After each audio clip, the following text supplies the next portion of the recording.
Shalom Aleichem, everyone. We are continuing Hachsek's learning of the Pele Yoetz. Today is day number 63, and we are being Messiahim today, the chapter of Amein.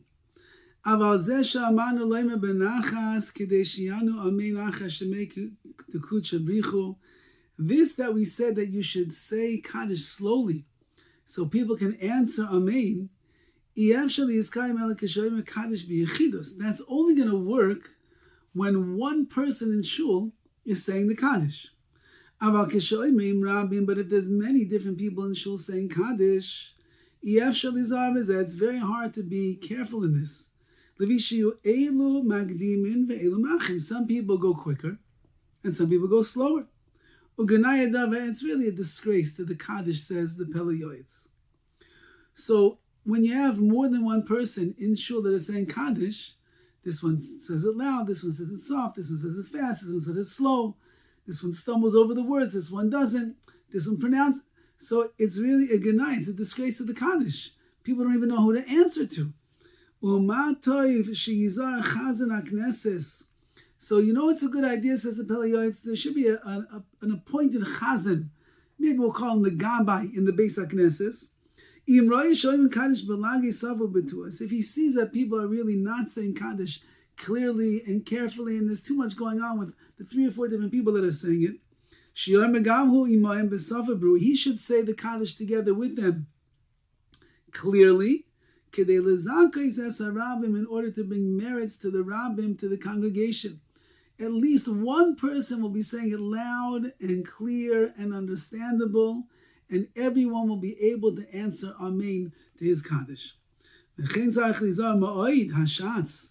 so too the Shatz, the Shliach Tzibur, who repeats the Shmoneh Esrei, has to be very careful. When he does Chazaras HaShatz, the repetition of the Shmoneh Esrei, he has to say it properly.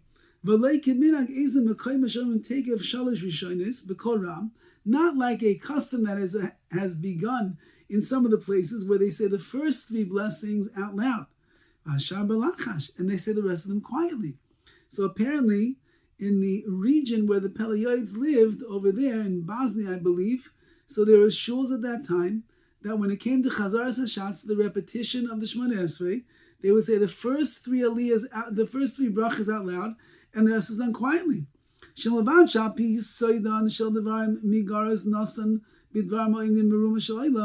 the fact that there are mystical secrets in the words of the Shmoneh Esrei, and it only works when they're all said together.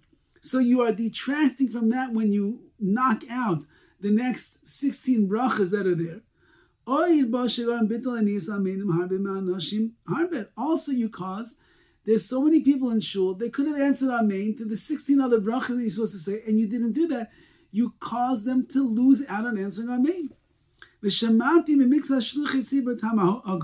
Now, says the Pele Yoetz, even though I don't agree with this, but some of the Shliach Tzibur, some of the people that are davening from the Amud, leading the davening, they gave me actually a good reason why it is that they're doing this. If they have a small minion in the Beis HaKnesses,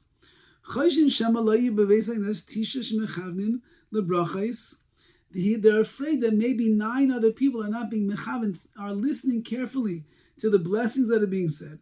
The Maran, the Beis Yosef, writes in the Shulchan Aruch,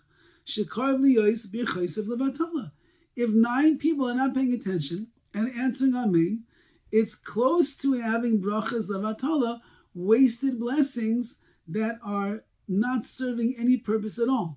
So you don't want to make a bracha levatala, an unnecessary bracha, but if there's not 9 people that are paying attention to answer Amein, it is an unnecessary bracha.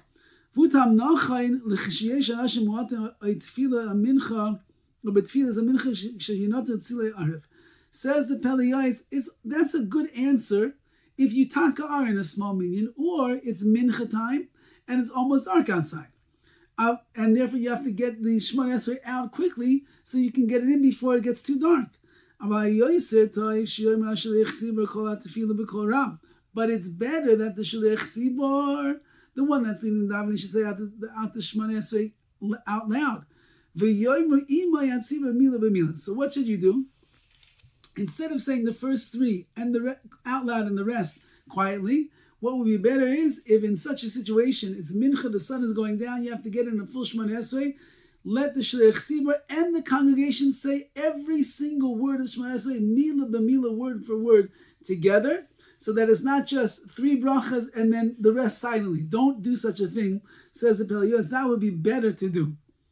You won't see this very often. I think maybe in all of my years, once I was in a shul that did such a thing. They had barely had a minyan and somebody had to leave, so therefore they said, you know what, this is the Shemona Esrei right now with everybody, so we can chap a rein, as they say.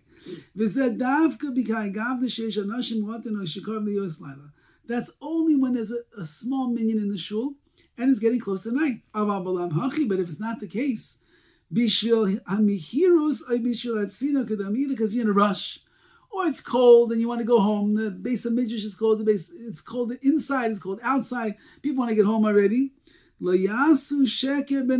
Don't fool yourselves. To end up losing so much good and decrease the great honor to Shemayim that you could have gotten for saying all of the brachas and having everybody answer Amein.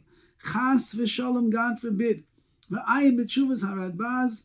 Hayushanos, take a look in the words of the Radbaz, Siman Saridal, who explains it over there.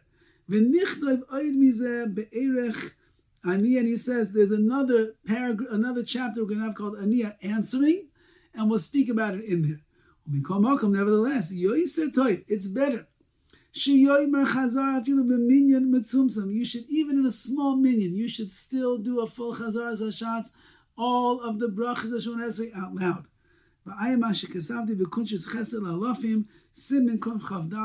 Take a look what I wrote in my other Kuntres Chesed Alafim, how I say it over there. So therefore, says the Pele Yoetz, a person should know you have such opportunities in shul, such abilities to be able to be mezakeh the rabbim in Amein, Ye'esh, Me'rabba, Amein, to the brachas and so on and so forth. You become the shomer imunim. You help everybody to guard amuna, and that is big in the eyes of Hashem. And therefore, do everything within your powers and abilities to ensure that the davening is said in the right way, the kadeshim are said in the right way, the brachas are said in the right way, and in that way you'll increase. You'll be marbe kvod shemayim in this world.